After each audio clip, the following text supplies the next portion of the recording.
중심으로 끝까지 따르는 믿음, 끝까지 따르는 믿음이라는 제목으로 하나님의 은혜를 함께 나누고자 합니다.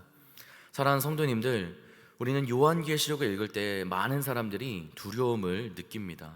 왜 그럴까요? 요한계시록에 자주 등장하는 것을 보면 재앙, 심판, 짐승, 적그리스도와 같은 단어와 장면들이 등장하기 때문입니다.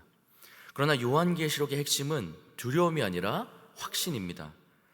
요한계시록은 우리에게 세 가지를 분명하게 보여줍니다. 우리 함께 읽겠습니다. 하나님은 여전히 역사를 주관하신다. 세상의 악은 결국 무너진다. 어린 양을 따르는 자는 반드시 승리한다. 아멘이십니까? 여러분, 오늘 성도님들과 함께 나누는 말씀, 특히 요한계시록 14장은 매우 중요한 전환점이 됩니다. 요한계시록 13장에서 우리는 짐승을 따르는 세상이 어떠한 것인지를 보았습니다. 그러나 요한계시록 14장에서는요, 그와 완전히 다른 장면과 내용이 등장합니다. 바로 시온산 위에 서 계신 어린 양과 그를 따르는 사람들이 나오는 것입니다. 오늘 본문 말씀은요, 세상에는 결국 두 부류의 사람만 남는다라고 말씀하고 있습니다. 한 부류는 짐승을 따르는 사람입니다. 또 다른 한 부류는 어린 양을 끝까지 따르는 사람입니다. 하나님께서는 요한계시록 14장 말씀을 통해서요, 저와 여러분들이 이렇게 묻고 계십니다. 너는 끝까지 누구를 따르겠느냐? 하나님께서 이 땅 가운데 펼쳐지며 결국에는 성취되어질 요한계시록의 모든 내용들은 예수님을 믿고 따르는 자들에게는 두려움이 아닌 확신이라는 사실과 함께 모든 것을 이기게 하시며 최후 승리를 얻기까지 유일한 어린 양 되시는 예수님만 끝까지 따르는 믿음을 이전보다 더욱더 주시기 위해서 오늘 저와 성도님들을 이 새벽에 예배의 자리로 인도하신 줄로 믿습니다. 함께 예배 드리시는 모든 성도님들 한 분 한 분에게 오늘 본문 말씀을 통하여서 두려움으로 보여지는 상황과 환경 속에서도, 고난과 역경이 가득한 순간 속에서도 어린 양 되시는 예수님만 끝까지 따르는 강력한 믿음을 소유하게 되는 귀한 은혜가 가득하게 되시기를 예수님의 이름으로 축복합니다. 사랑하는 성도님들, 저는 오늘 요한계시록 14장 1절에서 20절 말씀을 통해서요, 마지막 때 예수님께서 원하시는 믿음에 대한 세 가지의 은혜를 나누려고 합니다. 첫 번째 은혜는 어린 양을 끝까지 따라가는 믿음을 소유하기 원하신다라는 것입니다. 우리 다시 한번 1절부터 5절까지의 말씀을 우리 마음에 새기는 마음으로 함께 읽도록 하겠습니다. 또 내가 보니 보라, 어린 양이 시온산에 섰고 그와 함께 14만 4천이 서 있는데 그들의 이마에는 어린 양의 이름과 그 아버지의 이름을 쓴 것이 있더라. 내가 하늘에서 나는 소리를 들으니 많은 물소리와도 같고 큰 우레소리와도 같은데 내가 들은 소리는 검은 고 타는 자들이 그 검은 고를 타는 것 같더라. 그들이 보좌 앞과 내 생물과 장로들 앞에서 새 노래를 부르니 땅에서 속량함을 받은 14만 4천 밖에는 능히 이 노래를 배울 자가 없더라. 이 사람들은 여자와 더불어 더럽히지 아니하고 순결한 자라. 어린 양이 어디로 인도하든지 따라가는 자며 사람 가운데서 속량함을 받아 처음 익은 열매로 하나님과 어린 양에게 속한 자들이니 그 입에 거짓말이 없고 흠이 없는 자들이더라. 아멘. 여러분, 요한계시록 14장 1절 말씀을 보면 어린 양이 시온산에 섰으며 그 어린 양과 함께하는 무리들이 있다라고 말씀하고 있습니다. 그리고 그 무리들의 이마를 보니 어린 양의 이름과 아버지의 이름이 쓰여 있다라고 말씀하고 있습니다. 여기서 이마에 이름이 쓰여 있다라는 이 표현은요, 인을 치다라는 것과 의미가 연결이 됩니다. 그들은 하나님께 속한 사람들이라는 의미입니다. 여러분, 인을 친다라는 것은 무엇입니까? 고대시대, 구약시대 때는요, 이마에 무언가를 나타내는 것은 소유권과 정체성을 의미했습니다. 이 사람이 누구에게 속하였는지, 이 사람이 누구인지가 증명되었고 보여졌다라는 것입니다. 또한 신약시대에서 이 인치심은요, 비밀을 지키거나 문서를 봉인해서 보호, 보존하는 도장 찍기를 의미하였습니다. 구약에서 이마에 무언가를 나타내서 그 사람의 존재와 소속을 나타냈다라고 한다면 신약에서는 단순히 기록의 의미를 넘어서 너는 내 소유다 라는 분명하고 확실한 도장을 주인이 종에게 찍었다라는 것을 말하는 것입니다. 여러분, 성도는 하나님의 소유된 백성입니다. 다시 말해서 저와 여러분들은 우리의 주인 되시는 하나님께서 너는 내 것이다 라는 하나님의 도장을 우리의 이마에 찍어주심으로써 하나님의 자녀가 되었다라는 것입니다. 또한 본문은 어린 양과 함께하는 사람들에 대한 중요한 특징을 말합니다. 요한계시록 14장 4절의 말씀을 보면 그들은 어린 양이 어디로 인도하든지 따라가는 자라고 말씀합니다. 여기에서 따라간다라는 것은요, 스승을 따라가는 제자라는 의미로서 전적으로 헌신하여 따르는 것을 말합니다. 99%도 아니고 99.9%도 아니고 100% 헌신하여 어린 양을 따르는 자들이라는 것입니다. 놀라운 것은 예수님도 요한계시록 14장 4절에서 이야기를 하는 이 따라가다라는 단어를 동일하게 사용하셨다라는 것입니다. 우리 마태복음 16장 24절의 말씀을 우리 세 번역으로 다 같이 읽겠습니다. 누구든지 나를 따라오려거든 자기를 부인하고 제 십자가를 지고 나를 따라오너라. 아멘. 예수님께서 말씀하시는 이 믿음은 편할 때만 예수님을 따르는 믿음이 아닙니다. 상황이 나아지고 괜찮아졌을 때 순종하는 믿음이 아닙니다.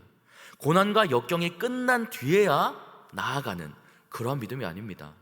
어린 양이 어디로 인도하시든지를 그대로 따르는 믿음인 것입니다. 또한 요한계시록 14장 5절의 말씀을 보면 어린 양과 함께하는 사람들은요, 그 입에 거짓말이 없고 흠이 없는 자라고 이야기를 합니다. 여기에서 흠이 없다라는 것은요, 흠이 없는 재물이라는 것입니다. 하나님 앞에서 거룩한 상태라는 것을 말합니다. 왜 그렇죠? 재물은 흠이 없어야 되고 흠 없는 재물만이 하나님 앞에 드려질 수 있기 때문이었습니다. 그래서 여러분, 이것은 구약의 제사와도 연결이 됩니다.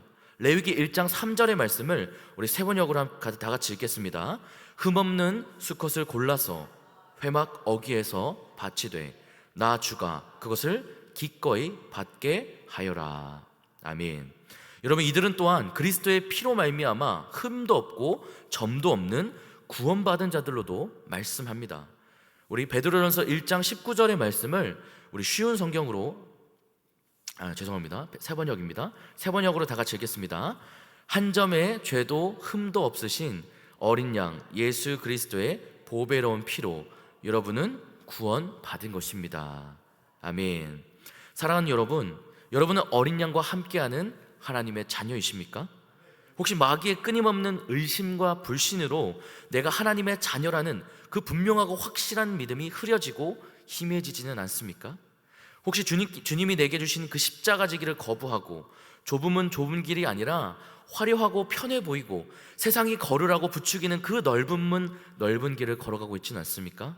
혹시 내가 죄를 범했을 때 나를 위해서 십자가에서 흘리신 보배로운 그 피의 공로를 붙잡지 않고 내 힘으로 그 죄악을 이겨보려고 발버둥 치지는 않습니까?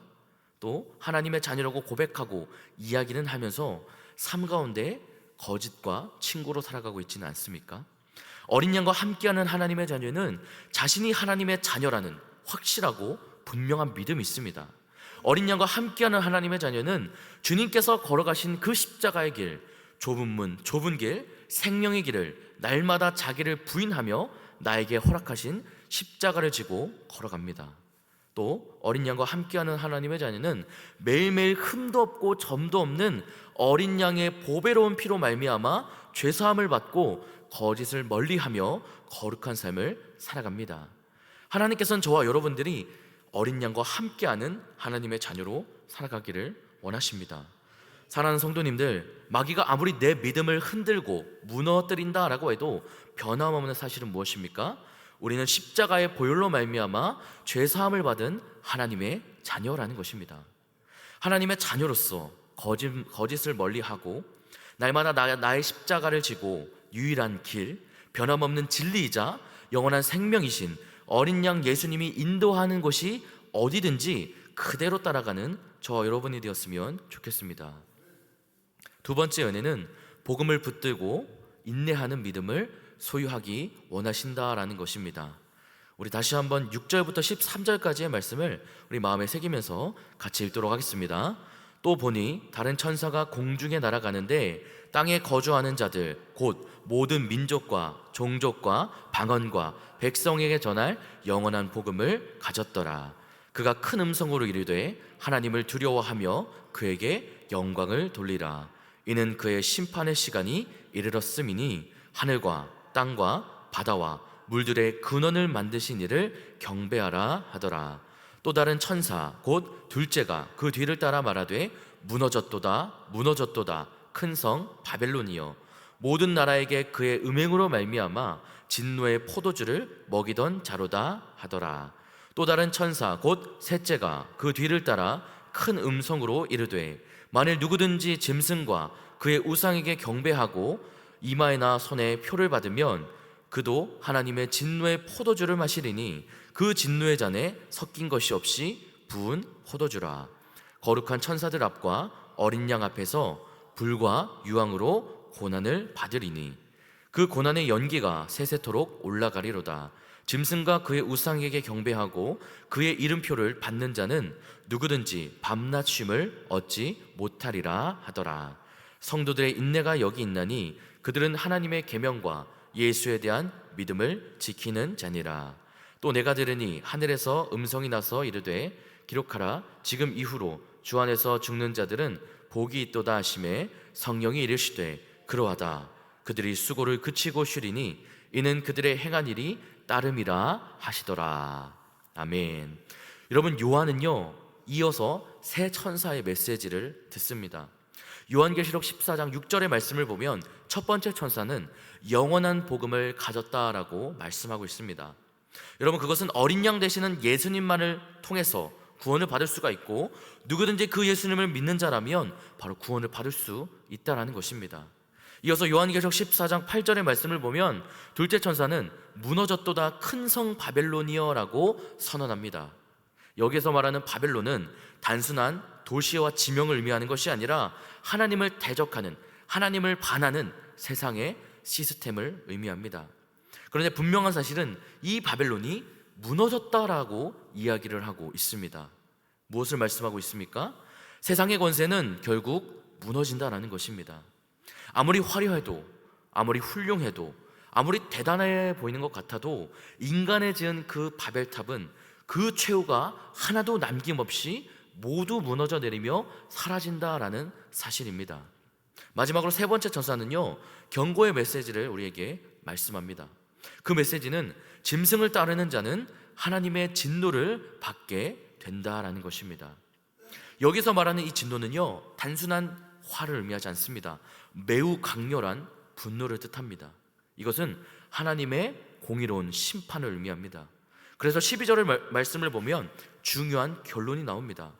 그런 엄청난 분노의 심판을 피하는 길은 바로 끝까지 어린 양 예수님만을 따르는 믿음이라는 것입니다.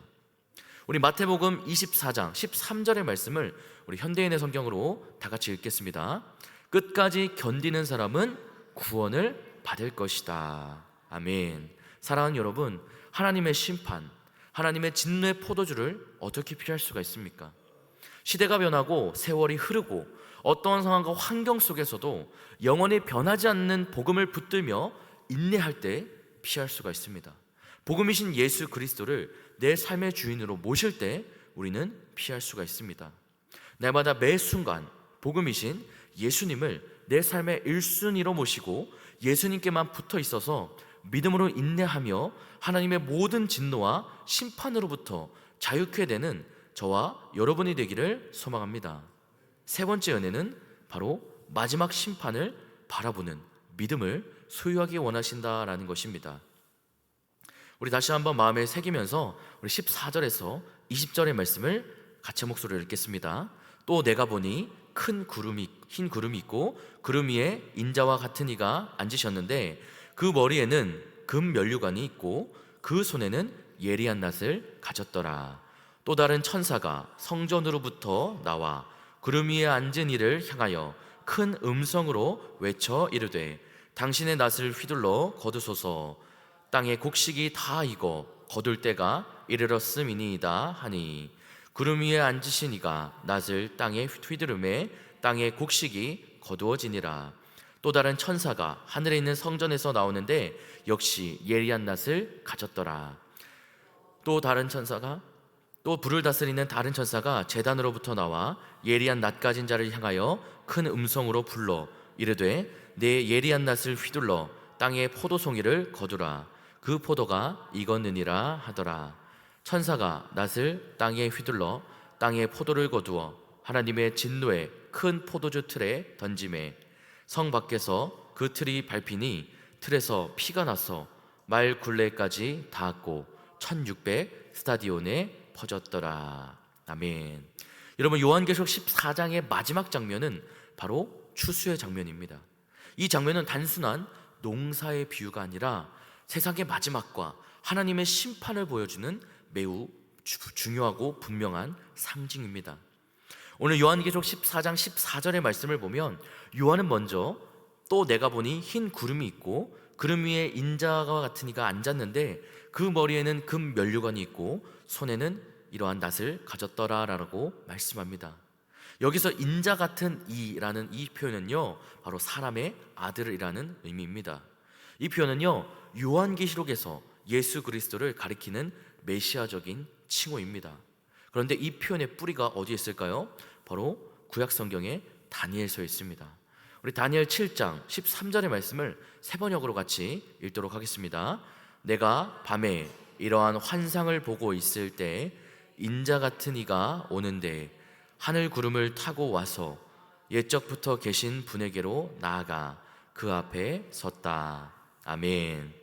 예수님께서도 마태복음 24장 30절에서 자신을 인자라고 표현하시면서 그때 인자의 징조가 하늘에서 보이겠고 인자가 구름을 타고 오는 것을 보리라라고 말씀하셨습니다.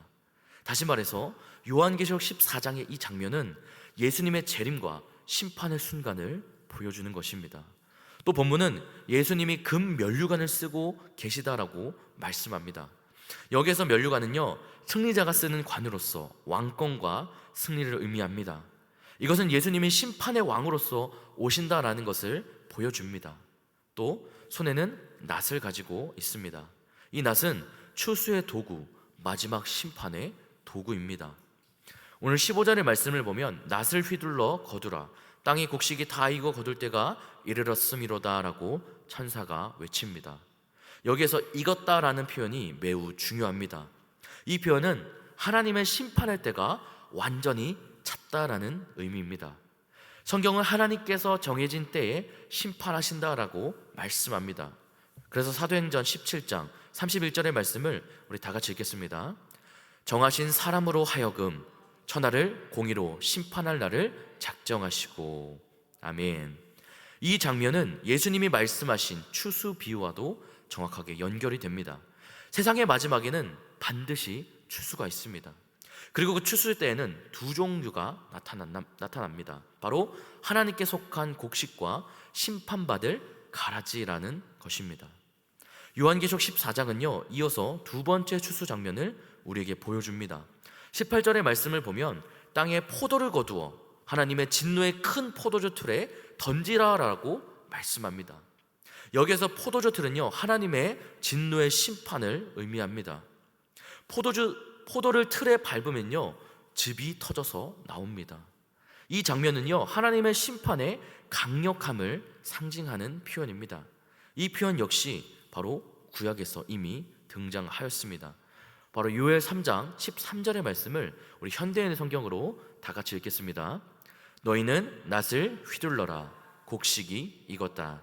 너희는 와서 포도를 밟아라. 포도즙 틀이 가득 차고 포도주 독이 넘치듯이 그들의 죄악이 넘쳐 흐르고 있다. 아멘. 여러분, 다시 말해서 요한계시록은요, 구약에서 말씀하고 계셨던 그 심판 예언이 바로 이루어지고 성취되고 있는 것을 보여주고 있는 것입니다. 요한계시록 20절의 말씀을 보면 마지막으로 매우 충격적인 장면이 등장합니다. 바로 그 피가 말굴레까지 닿았고 1600 스타디온에 퍼졌더라. 아멘. 여러분, 여기에서 1 스타디온은 약 185m라는 거리를 뜻합니다. 그래서 1600 스타디온은요 약 300km 정도 됩니다. 이것은 서울에서 부산까지의 직선 거리 정도밖에는 안 보이는 것 같지만, 여러분, 이것은 문자적인 거리라기보다는 완전하고 광범위한 하나님의 심판을 상징합니다. 다시 말해서 하나님의 심판은 피할 수 없고 철저하게 이루어진다라는 의미입니다. 그러나 이 장면은요 단순히 우리에게 심판의 공포를 보여주는 목적이 아닙니다. 이 장면은 오히려 저와 여러분, 성도된 저희들에게는 소망을 주는 말씀입니다. 왜냐하면 성도들은요 이미 어린 양을 따르는 자들로 구별되었기 때문입니다. 사랑하는 여러분, 요한계시록 14장은요 우리에게 분명한 사실을 보여줍니다. 세상은 결국 두 부류만 남게 된다는 것입니다. 짐승을 따르는 사람, 어린 양을 따르는 사람, 그리고 마지막 날에는 추수가 이루어진다라고 말씀합니다. 그때 중요한 것은 그 사람이 얼마나 성공했느냐, 얼마나 유명했느냐, 얼마나 가졌느냐가 아닙니다. 바로 누구를 따르며 살아왔느냐라는 것입니다.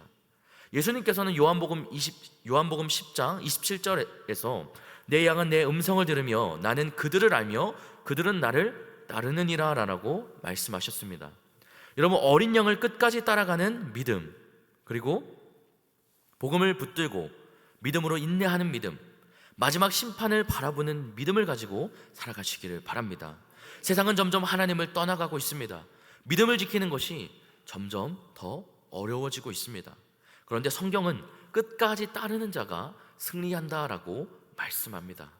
어떤 상황과 환경 속에서도 어린 양 되시는 예수님께서 어디로 인도하시든지 그 예수님만 끝까지 따라가는 믿음을 가지며 최후 승리를 얻는 저와 여러분이 되시기를 예수님의 이름으로 축복합니다.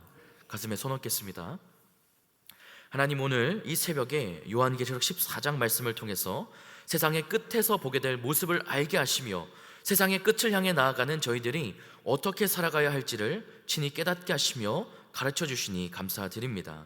어린 양이 인도하시는 곳이라면 어디든지 끝까지 따라가는 믿음, 영원토록 변함없는 복음을 붙들고 믿음으로 끝까지 인내하는 믿음, 하나님의 마지막 심판을 바라보며 거룩하게 살아가는 믿음으로 가득 채워주셔서 끝까지 예수님만을 따르는 저와 성도님들이 될 수 있도록 인도하여 주시옵소서. 감사드리며 예수님의 이름으로 기도드렸습니다. 아멘.